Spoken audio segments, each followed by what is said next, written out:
Welcome back to the channel and to another new episode of 2K22's Things You Might Not Know. This one is episode 18, but as always, for any you might have missed, check out the series playlist, linked now on the screen. And here we go once again, more secrets, Easter eggs, hidden features and awesome details. This is more things you might not know about WWE 2K22. So let's kick this one off with Doink the Clown.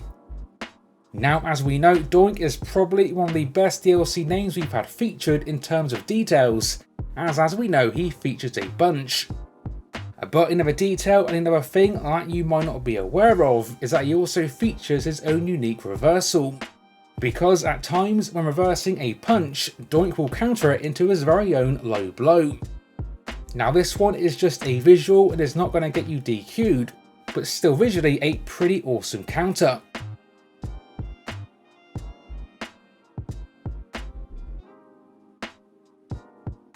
For the next one, let's stick with Doink as well as another modded creation. Now of course we know of Doink the Clown, but have you heard of Dink? Because the good news, if you have, is that he can also kind of be attained via this year's modded creations. Now what this actually is Doink's model resized to make it as small as possible, which can be got via this download. No doubt a pretty nice touch if you wanted to create the Doink and Dink duo. And better yet, by duplicating Dink and adding some hair colour to a couple, you can go on to create Pink and Wink, creating the Doink, Dink, Pink and Wink Clowns Are Us foursome, which yes, was actually a thing.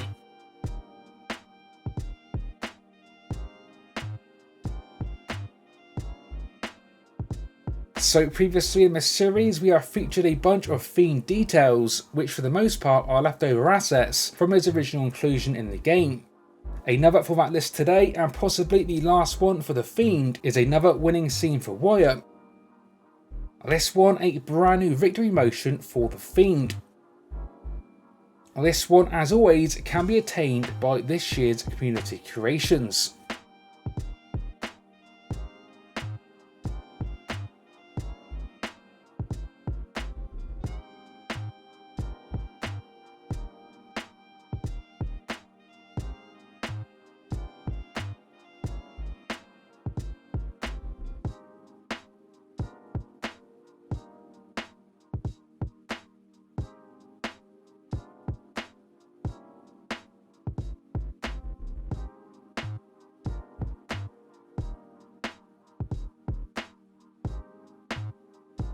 Next up, let's now talk Stone Cold Steve Austin. So what you might know is that Stone Cold features two different champion entrances. We have got this one, his more known one, as well as this one for the Ringmaster. But what you might not know is that if you select Ted DiBiase as your manager when Stone Cold is a champion, his champion entrance will revert to the Ringmaster one even if you don't have it selected, which will then also come complete with Ted DiBiase manager animations, most that you wouldn't normally get if you set this entrance by default.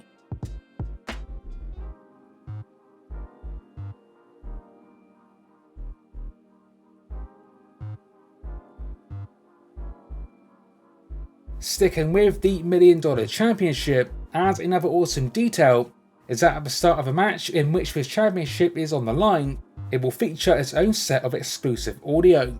Now as far as I know, this one isn't necessarily new for 2K22, but does remain a pretty nice detail to feature.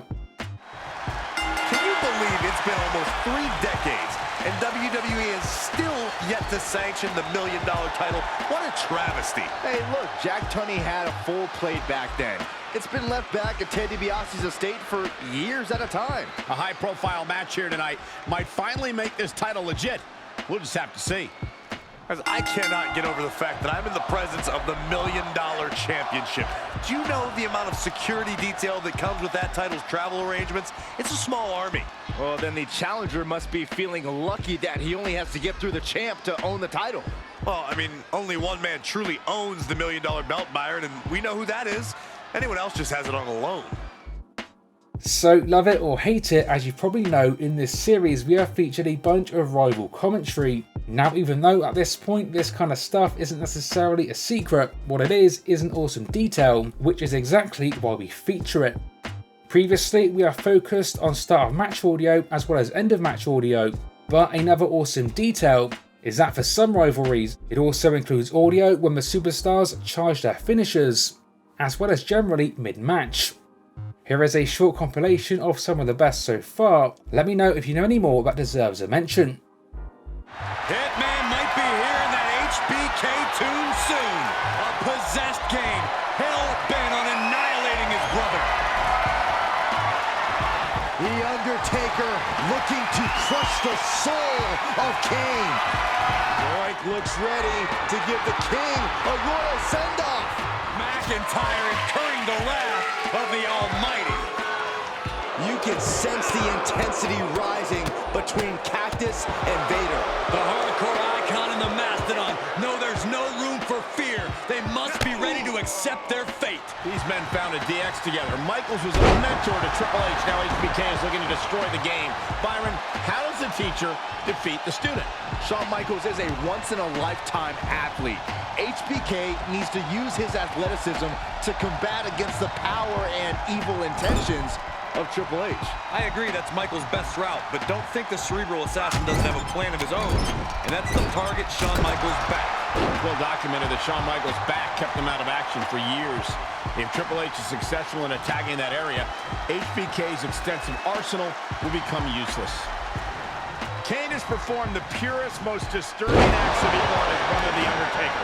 Byron, what type of carnage can we expect to see in this demonic clash? Unspeakable carnage, Michael. With each strike, each move, each blow, the intent from these entities is to send the other back to hell. It is brother versus brother, and there will be no mercy. It shouldn't be a shock that winning the match is secondary to these Leviathans. Let's now talk this year's carry system. So no doubt this year's system remains a fun thing to play around with, and it's got another use that you might not have been aware of. So in terms of moves that can be done in the carry positions, these are typically listed in the movesets. But what isn't listed but can be done is electric chair moves. So despite not being listed, these types of moves can be done when set as a signature or a finisher. To do so, have an electric chair move set as a signature or a finisher, go into the carry system, which you can do by doing a grapple, then R1 or RB and a direction on the right analog stick. Then do your finisher as you normally would. As you can see, this one is a pretty awesome thing and can create some pretty nice moments.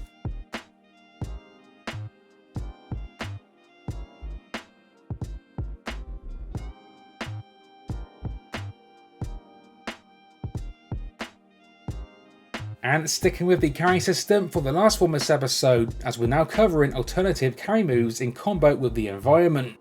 So what we are talking about is the moves that can be done against the barricade and ring apron, for example. And you probably know there is a different move in each position that can be done on each surface. Again, for example, ring post, apron or barricade. But what you might not know, or just simply might not know how to do, is the alternative moves that some positions feature. So there is at least 3 alternative moves. There is the barricade low blow, which is the alternative move from the fireman's position on the barricade.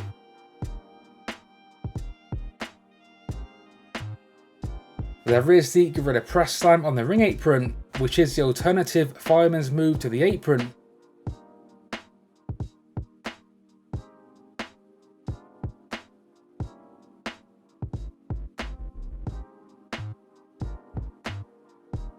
And then there is the barricade power slam, which is the alternative move for the shoulder carry position when against the barricade. Well, these can all simply be done by holding square on PlayStation or X on Xbox, instead of tapping it as you would normally when in each of these positions.